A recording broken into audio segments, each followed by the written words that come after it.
Hello and welcome back to another episode of The Diplomat, brought to you by diplomacybriefing.com. We are continuing our coverage of the Nexus Season 7 finals. I'm Wardy. I'm joined once again by Eric Grinnell. Hello, Eric. Hello, guys and girls. You're looking, if I may say so, extremely American today. Tried looking like I was from other countries once, and the State Department told me I had to stop. So, touche. Meanwhile, our friend Ed, whose seats we are keeping warm for him, is depicted by Lady Razor in leaving the planet entirely and Icarus-like flying far, far too close to the sun in this wonderful piece of artwork. Buns to the sun. Higher Edoras, Greg shouts from below. Yes, I have to take issue. Lady Razor drew this incorrectly. There are no Hitler eyes on Greg in this drawing. And yet Ed appears to be wearing his glasses, which is at least that's on point still. No. I never got far enough up to look at his glasses. I was too busy looking at his buttocks. I won't judge. But I don't know how Greg is managing to do this. I don't know what Ed's game plan is, but it seems risky to me. Well, we've talked a lot about it. We've talked about what was going on in this game was not about tactics and was about the diplomacy. I think that's very, very true here. Ed hasn't just given up dots. Ed has given up the stalemate line. His ability to force north. Greg has the ability to eventually, if this game doesn't end in 1910, but it does.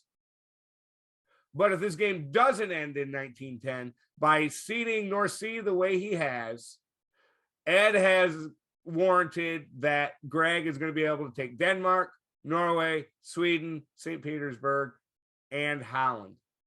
Not securing North Sea is an unforgivable sin. Go ask Jordan. And if Ed gets away with it, the only reason he will get away with it is because this game ends in 1910. And now we're talking about what do you do when scoring systems and tournament structures pervert the game? Ed is very intelligent and more adaptive than I am.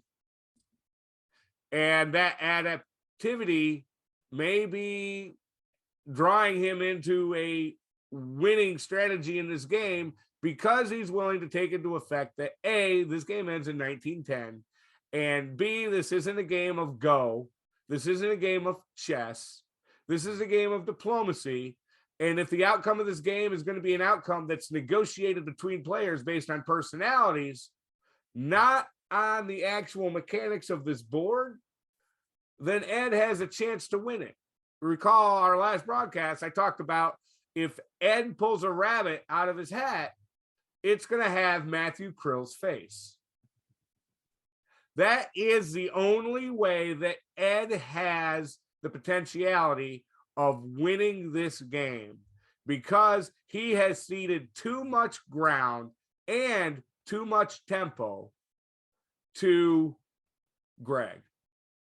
Well, I often complain about how going after Turkey in the corner is a detriment to your long-term prospects, because to take him out, you have to move all your units all the way to the corner of the game. And now they're 3 to 4 game years away from being able to march back to the stalemate line. And that's true of the armies and the fleets. Ed's taken a page out of that book. He's got armies that are east of the stalemate line, and Greg's taking 2 of his dots. And which ones are easier to hold? The army in Moscow, the army in Budapest aren't going to help Ed hold Munich or Holland. To help him take back Belgium. Ed's not in a position to force Ruhr. And without being in a position to force Ruhr, is at this point, Burgundy is France's version of the North Sea. And Greg's going to take Ed's North Sea, and Ed is nowhere close to being able to take Burgundy. Yeah, he's not going to cede Burgundy. But yeah, no. In response to what you just said there, the diplomacy, the game of diplomacy has a mix, right? So it's board mechanics and diplomacy. You need both of those elements, and it means that things might go slightly against what you might expect if you were gunboating or whatever. Well, people have been telling me that for 20 years, Christopher. That's why I have a personality that's made for gunboat. Maybe I'd still be able to tell it to you, but I need to play gunboat with you sometime and not know who you are. I think there's a few venues I'm still allowed to play. Maybe we can set that up. So it seems natural that we talk about the West here in these moves. Okay. It does seem to me that Germany is moving the wrong way, and it's not as if France, or Germany has bought space from France. It's not like Greg is putting Picardy into Belgium and moving Burgundy and Marseille away towards Iberia. And it's, Wales is heading over to towards MAO or something. It feels like just the walls moving in on Ed here. I don't know what Ed was expecting, but surely if it was this, then he doesn't make the moves that he has done. This arrangement between Ed and Greg was clearly arranged. And I think that the failing here probably is that the arrangement was not negotiated with enough details written into the deal. And it has allowed Greg to say, well, we agreed I'd get this dot and this dot, and all I've done is take them. This is what we agreed. Meanwhile, he's put himself in a position, even if he chooses not to aggress against Ed, he is absolutely 100 bulletproof against Ed. And Ed doesn't have reciprocal security from Greg except through Greg's good graces. But it's almost like Greg can say, if you give me the dots I asked for, I'll only win by 1. I promise to keep it to 1 or something. But yeah, I hope that conversation is what's going on. I've got more faith in Ed than that. Ed thinks that what's going on here is according to plan. I think he's going to wake up. If he's going to wake up at all, we're going to see him wake up pretty much immediately. I think I'd be really unhappy with Wales to London here. If I were Ed, that looks aggressive. Wales to London is egregious. Wales to London must be in contravention of the spirit of any agreement between Greg and Ed.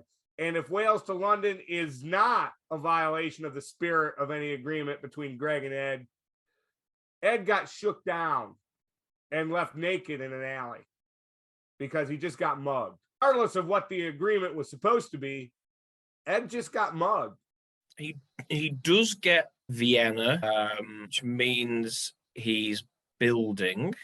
So he no longer has Karthik to help him. We lose Karthik from the game. Thank you for playing Karthik.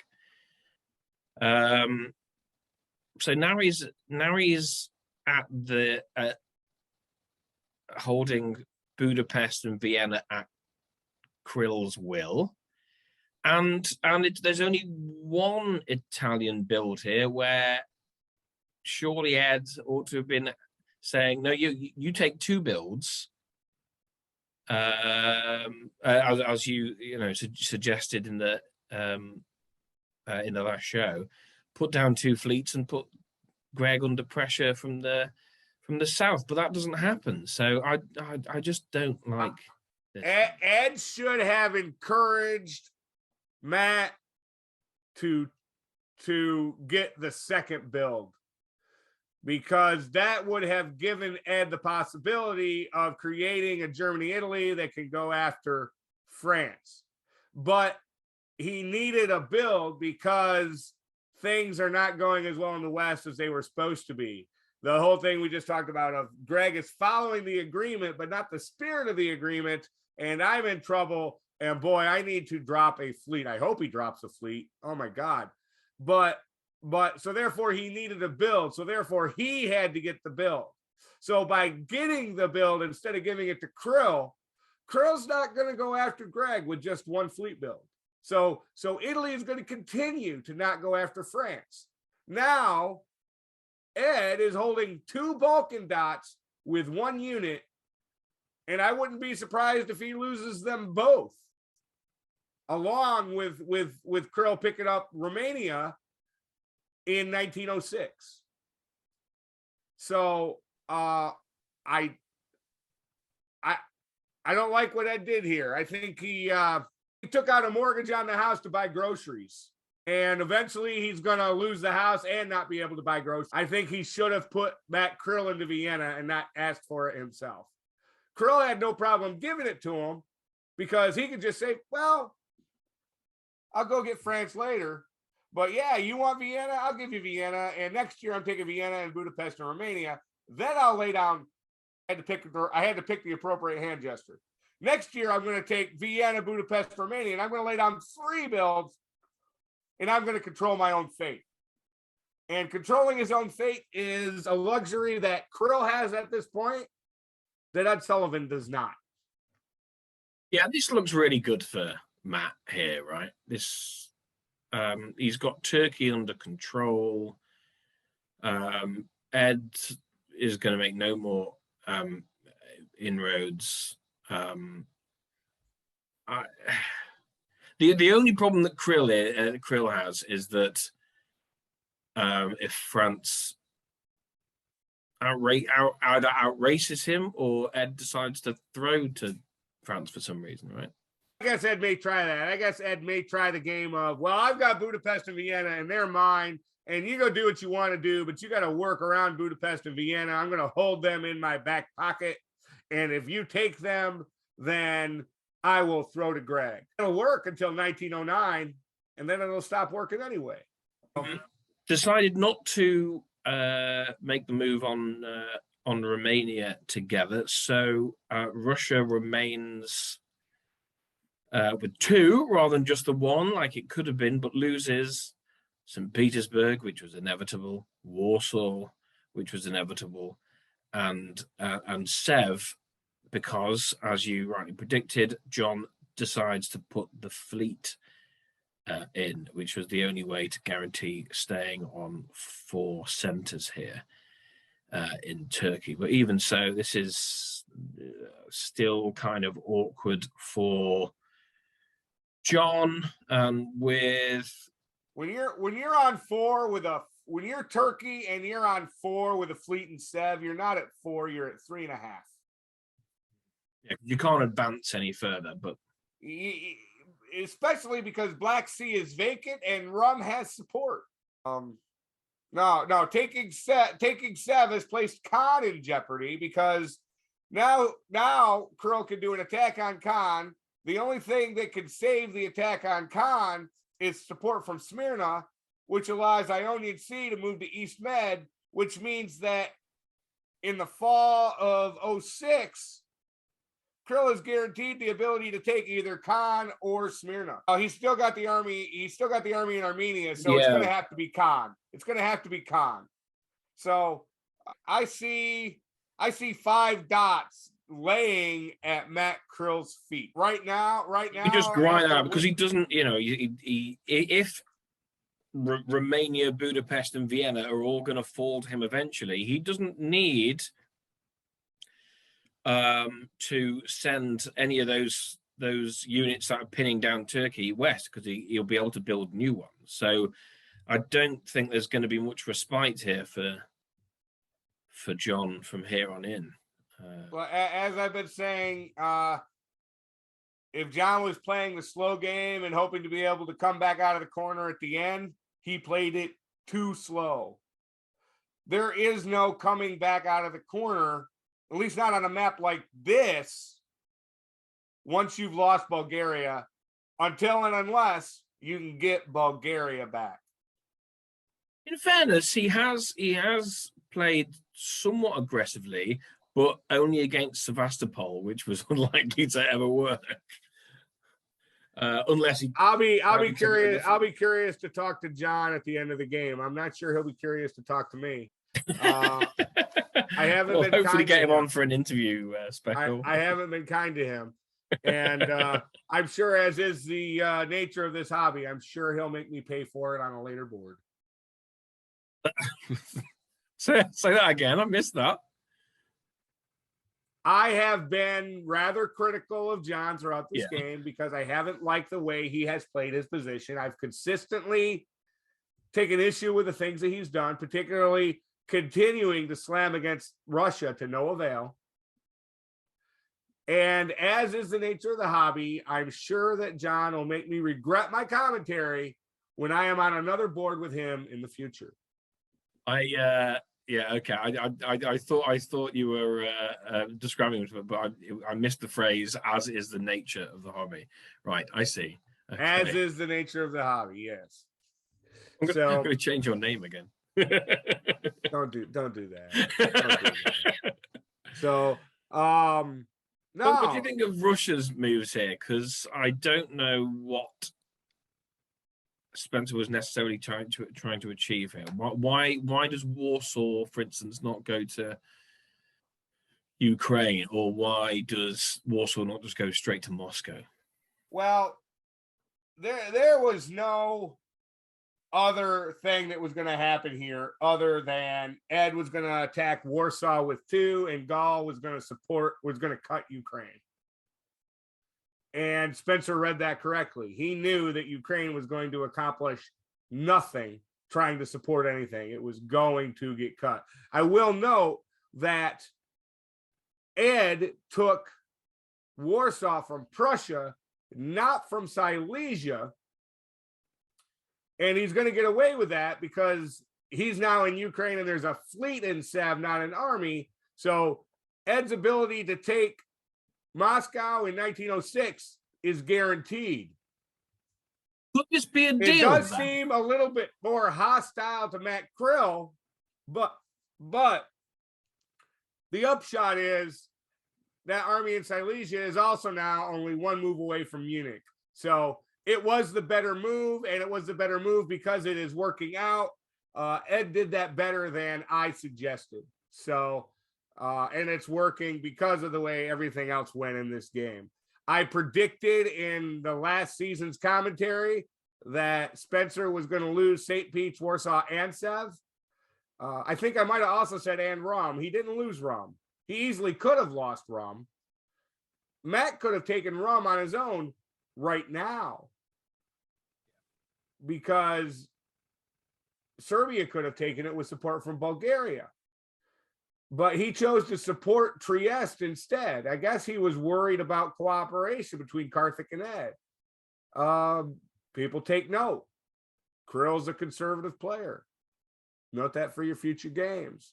He gave up tempo to guarantee that he didn't get hit with a very low percentage possible attack. Getting in the black book. So I guess what I'm asking is, what is the benefit of being in Galicia if you're Spencer, rather than being in Ukraine, unless there's a deal, say, to put a German army in Sev? Well, maybe I think I'd have liked Warsaw in Livonia more than in Galicia. Well, he could have done that. Yeah, I mean, he could have bounced Galicia out and then retreated to Livonia. He might have been guessing and guessed wrong, but he's going to end up at the end of winter. He's going to end up in winter 05 with 2 dots and 3 units. He should pull the fleet in Romania because the fleet in Romania is doomed. So he's going to keep the army in Moscow because if he doesn't keep that, he has no chance of anything. So the question is, what should he do with that army? If I were in Spencer's position here, I probably would have done exactly what Spencer did. I probably would have gone ahead and gone to Galicia on the off chance that Galicia did something to support somebody's attack on Romania. That's why Warsaw went to Galicia, in case Galicia was supporting an attack on Romania. He was trying to make sure that he would still have 2 dots at the end of this year. And I don't blame Spencer for that one bit. That was the right play to make. That was the right play to make because Galicia could have supported somebody into Romania. Ukraine could have lent support to that instead of moving back to Moscow. Or was that in case there was going to be an army in Livonia? Oh, mind you, there's now an army in St. Petersburg. Yeah, you're right. You're right. Ukraine supporting Romania would have been superior because then he could have simply retreated Warsaw to Moscow, which would have been getting more utility out of his units. Yeah, that's what I'd have done. I'd have used Ukraine in a different way and planned on retreating Warsaw to Moscow. Because if he didn't have to retreat Warsaw to Moscow, then he'd still be in Warsaw and wouldn't need to be in Moscow anyway. Well, I mean, you could have got rid of that German army there if Ukraine had supported Warsaw to Galicia. In hindsight, that would have forced him to retreat it to Bohemia. He might have done a wise move here and used it to take it off the board and build another unit. So actually, if he had done that, then Ed would be retreating Galicia to Budapest right now. Oh yeah. And then the game would be advantage Greg. Because Vienna and Budapest would be in a self-supporting position, and then the remnant of Russia and the force center Turkey and the 2 German dots in the Balkans could have worked together to stymie Matt Krill, which would have played to the advantage of Greg. Italy is +1. Germany is +1. France is +2. Russia down 3. Yeah. I predict that Spencer will keep Moscow and Galicia and pull Romania. Ed should build a fleet, Kiel, but for whatever reason, I got a sneaky suspicion he's going to build Army Burr. And Greg has 2 builds. The whole world wants to see him drop fleets in Brest and Marseille. He's not going to do it. He's got enough armies. Put an army in Marseille. Not sure Greg builds a fleet at all. Greg has enough fleets to dominate Germany now. So any additional fleet build would just risk the ire of Italy. I wouldn't be surprised here if Greg builds fleets. Although, if Italy had been building 2, oh no, because he knew there was only 1. So yeah, maybe. Well, I don't know. Is this aggression or security? This puts Curl in a bad spot because now Ionian has to come back west. Now he's never going to be able to kill John. John, congratulations! You just got a survival. Yeah, John's got what he needed there from. And Spencer kept the fleet in Romania, which is going to bother John. It's going to bother John severely. So I suppose he might get Sevastopol back then, but then because he'll need help from Ed for that. But Ed should let Spencer retake Sev and then take Moscow in the fall.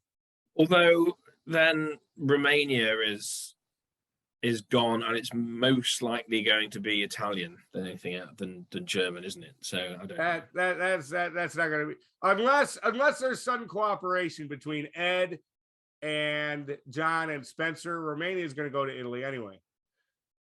Likewise, unless there's cooperation between Ed and John and Spencer, Budapest and Vienna are both also going to go to Matt. So Ed can actually accomplish what I just suggested in the spring turn. He can use Ukraine to support Rum to Sev. Rum goes to Sev. Warsaw supports St. Pete to Moscow. St. Pete to Moscow. Then you've got John retreating to black. Sev will now be bulletproof pretty much for the rest of the game, because I don't see anyone ever being able to get an army into Armenia. That'll help Ed button down a flank. So I think Spencer's going to end up tied to Ed at the end of the game, whether he likes it or not, right up until he dies. So I'm very surprised that Greg made such hostile builds against Matt, and that may be what it took for Ed to be less furious about posturing on the North Sea. But he built in Brest, so English Channel doesn't have to go to Mayo, because Brest is already going to go to Mayo. So English Channel has nothing to do but go north. London and Eddie are already pointed north. Greg, while Greg puts down these two fleets, Ed and Matt each put down an army. I mean, I am not a great diplomacy player, but I really don't like this. Matt's army makes more sense to me than Ed's army. Yeah. Matt can still make use of that army. Ed's army doesn't accomplish anything. The army in Berlin is actually more useless than the fleet in Berlin was. It's continued an ongoing appeasement. Unless he's planning on swinging all those armies around and putting moving that Baltic fleet west into Denmark. But by that point, he will have already lost the North Sea. So he's going to lose North Sea right now. The flip side of that is Ed can use Norway to support Barents to Norwegian. Barents to Norwegian, that exposes Greg's backdoor in Nao and Clyde. So we've already seen Ed's exposed backdoor in Lady Razor's artwork. Enough of that this episode. I'm not being dramatic enough. I am peeking through my fingers. Okay. Yeah. So sorry, I've thrown you with that. So that fleet Brest may not be anti-Krill, because he's going to have to secure that back door against Ed. So Greg may theoretically be able to sell to Matt Krill, no, man, I'm not attacking you. I just got to close the back door. Fleet Marseille, I just had to keep you honest, because I didn't know if you were going to build a fleet or not. Yeah. So yeah. You can totally justify it. Greg may not be doomed with Matt Krill. So, and if someone could sell that to Matt Krill, Greg is the guy. I'll tell you right now, if it were me who just dropped fleets in Brest and Marseille, Matt Krill would run away immediately to confront me because of the reputation I have. So Greg may get away with this because he could paint a picture where he had to do that because of Ed. So it'll be very curious to see how that works. But I don't like the army build in Berlin. Army in Venice is okay. A fleet build by Italy has no justification as relates to the front against Turkey, and therefore the best it could be sold for to Greg is, well, I had to keep you honest. And I think Matt was playing nice doggy, trying to wait one more year to get the builds that he needs to drop fleets.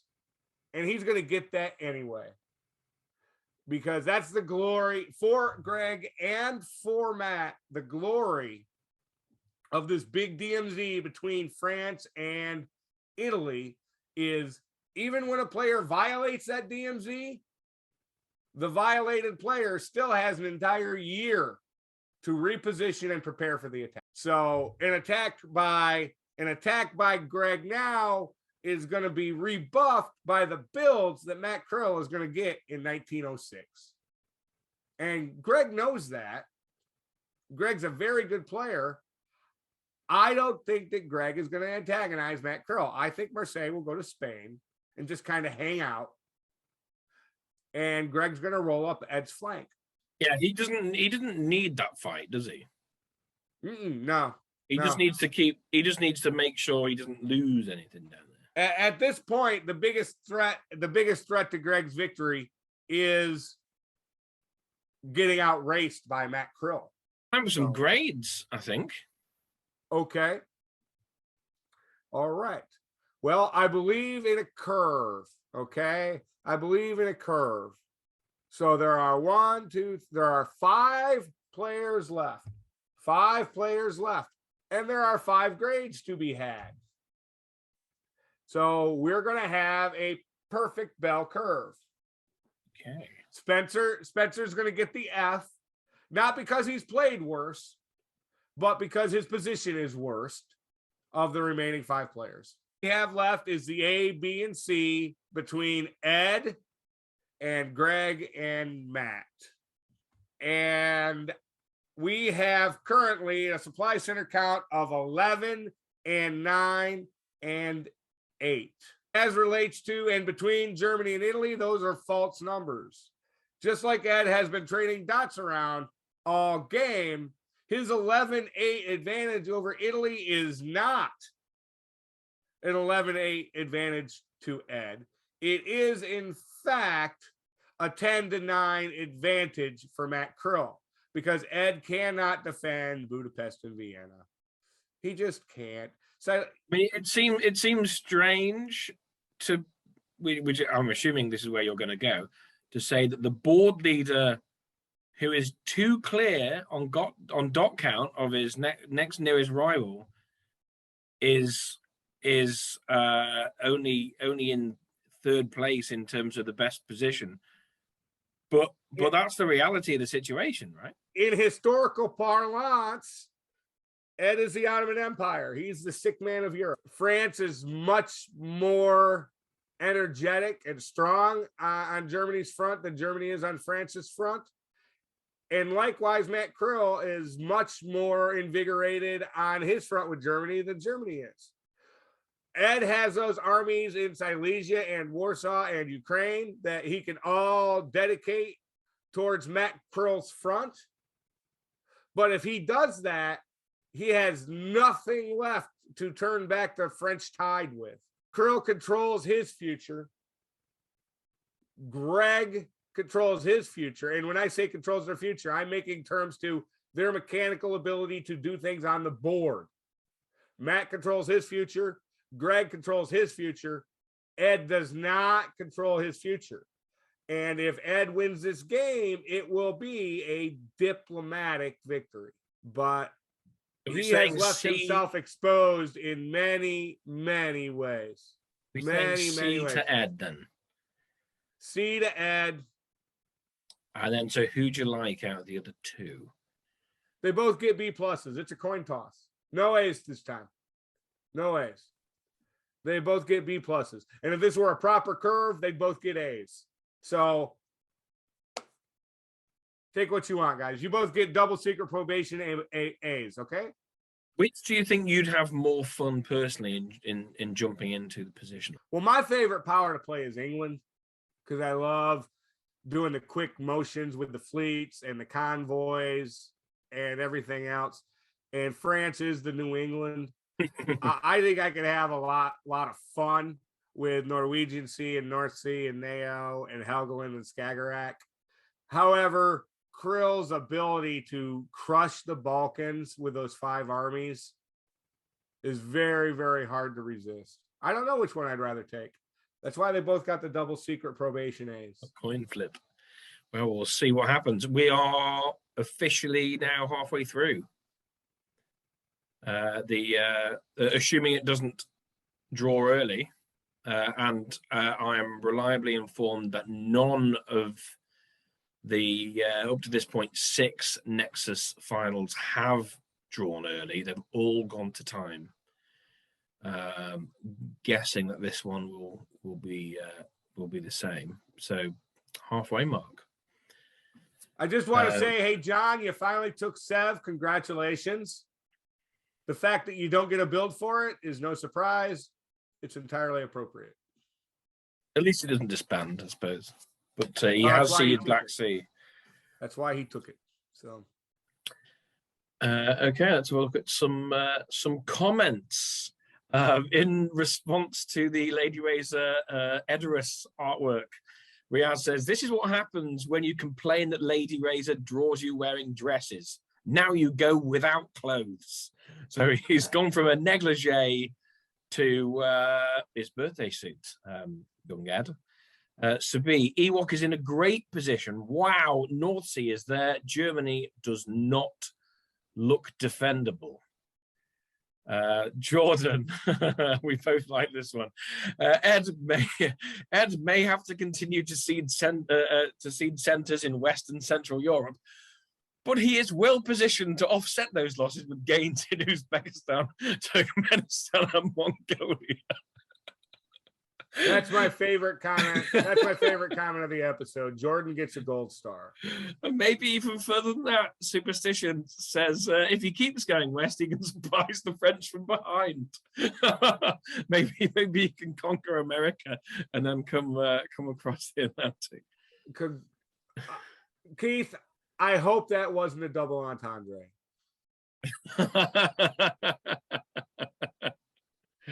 Well, looking back to the artwork, I think the French might take Germany from behind. Mind Dodge says Germany does get a build, so if he's able to do well in 1906, he could very well fight off a French attack. Though, yes, the likelihood is that he just won't have to deal with France. Riaz, I don't think Germany's position is that bad. There's not much they can lose to Ewok here. I think the real winner is Italy now that Germany is on their side and can take Balkan dots at his leisure. Point for Riaz. I agree with that 100%. I agree with that 100%. Really? You don't think Ed's at risk to... I don't think Ed's a risk to anybody. If Ed's a risk to anybody right now, it's to Matt Krill. No, he's at risk from France. Sure, you don't think Ewok's going to take any German dots? Well, if he can negotiate No. I don't agree with that first sentence all that much. I think that Ed's going to suffer a lot of damage at the hands of Greg. I like the second sentence. Oh, okay. The real winner here is Italy. Yeah. The real winner here is definitely Italy. Well, Mind Dodge agrees. The Italian position is literally beautiful, to be honest. All their armies lined up, no real wasted units. Although Saren asks Riaz, why would Ed allow that? Is regarding the Balkans. I think Ed's second preference is Greg, and Matt's second preference is also Greg. This is if they can't win it, who would they want to win? That would leave a really high bar of transaction costs if they're to find a way for one of them to win. I'll be curious to see how they do it. Mind Dodge. Italy seems to be pretty committed to not attacking France and vice versa. Well, certainly the first part, that looks true with the army build in Venice, no fleet. And I'm guessing now that Marseille, as you say, will probably get parked in Spain. That's what he's going to sell to Italy. That's going to what he's going to sell to Italy. What he's actually going to do, I don't know. He could continue to honor his deal with Ed. We'll have to wait and see. The nice thing for Greg is Greg gets to choose. And at this point in the game, Greg is the only one who really, really gets to choose. Ironically, says Saren, I think the one person whose second preference was actually Ed was Spencer before Ed removed him from the game. Well, maybe Spencer can still be of some use to Ed in the south, can put him into Sevastopol or something, or make sure that he gets Romania instead of Matt. Who knows? Riaz, not sure, but from what I can see, Greg's got everything up north. If Greg shifts south, advantage Ed. If Greg stays north, advantage Krill. That seems a decent explanation from what I see. Saren says, I gotta disagree with Riaz on that because if Ed shifts south, then he does not have enough units available to hold his front in the west. So yeah. That's what he's saying. If Ed stays north. No, this is about Greg. It's about where French units goes. If Greg shifts south, it's not advantage Ed. If Greg shifts south, it's advantage Greg. Okay. Oh, I see. I'm conflating Greg with Ed. Let me reread this statement. No, I agree with your guys' statement. Yeah. If Greg shifts south, then definitely not advantage Krill anymore. The question is, does that make it advantage Ed or does that make it advantage? Yeah.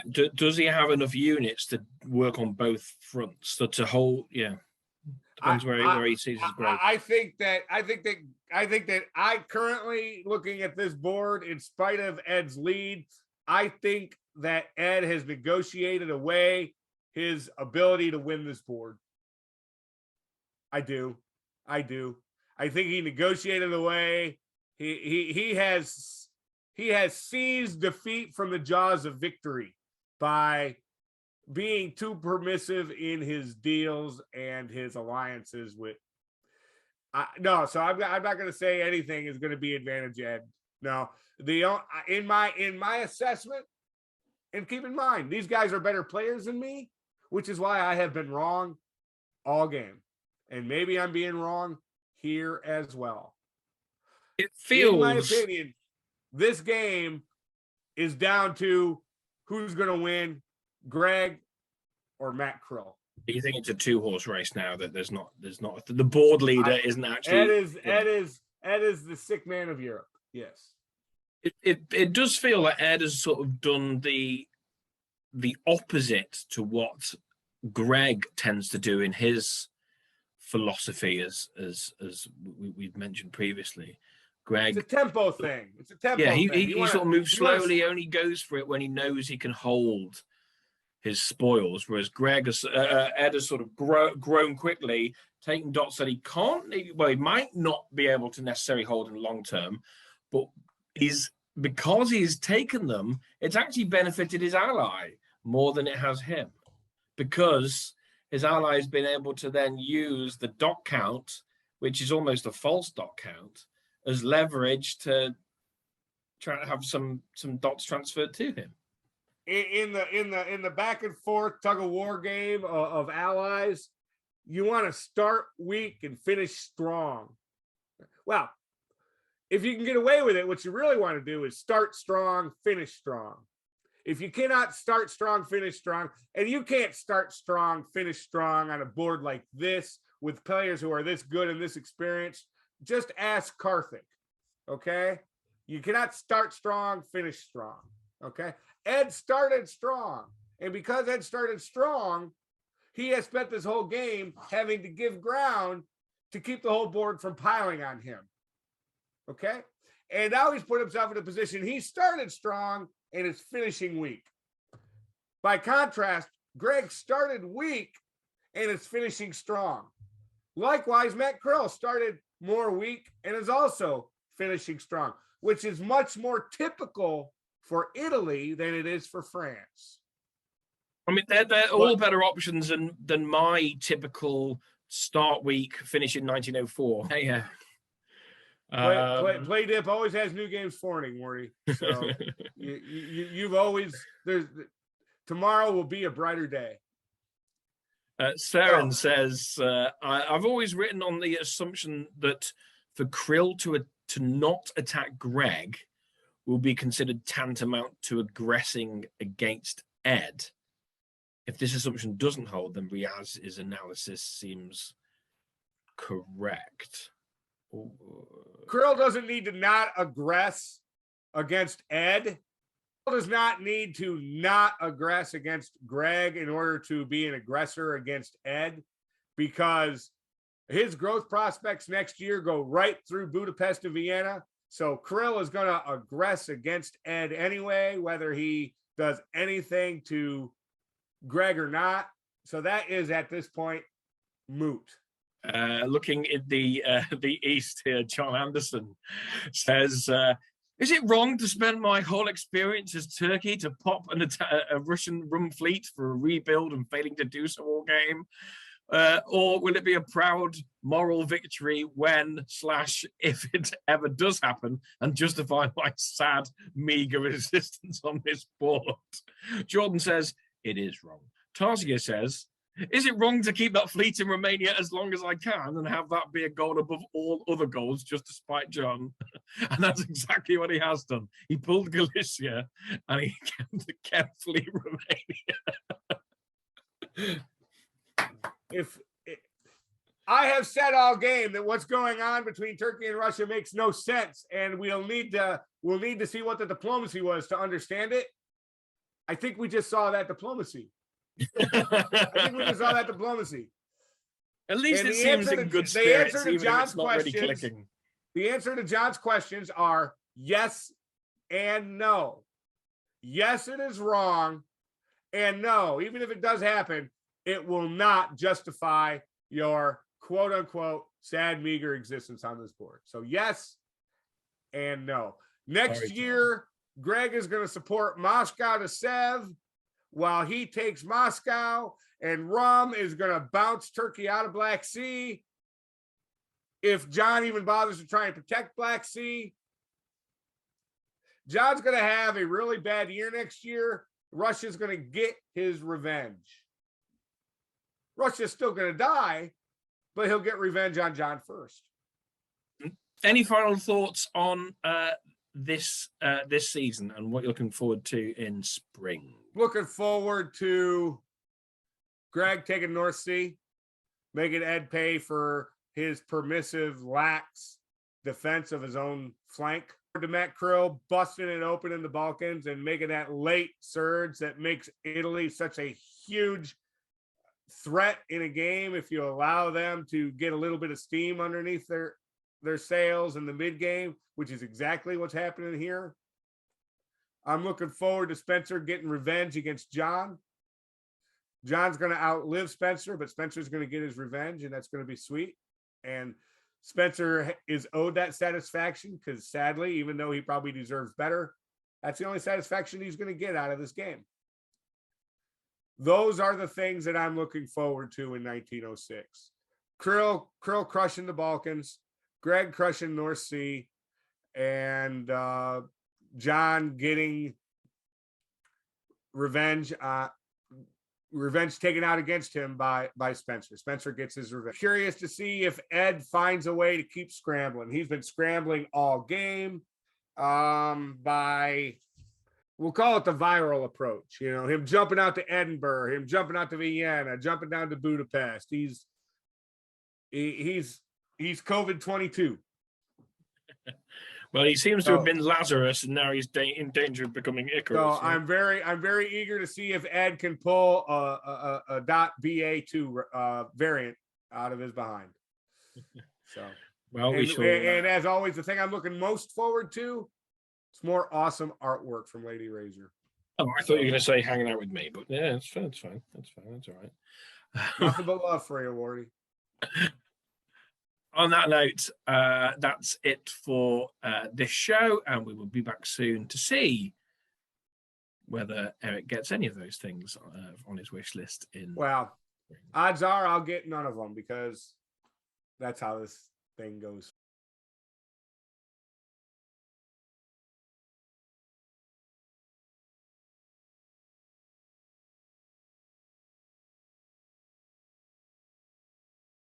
Jumping out to Vienna, jumping down to Budapest. He's COVID-22.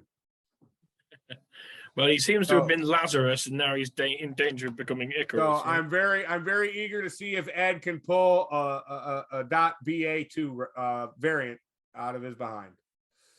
So, well, and as always, the thing I'm looking most forward to, it's more awesome artwork from Lady Razor. Oh, I thought you were going to say hanging out with me, but yeah, it's fine. That's fine. That's all right. Nothing but love for you, Wardy. On that note, that's it for this show, and we will be back soon to see whether Eric gets any of those things on his wish list. Well, odds are I'll get none of them because that's how this thing goes for me. Thanks for joining us. All right. Cheers. Bye-bye.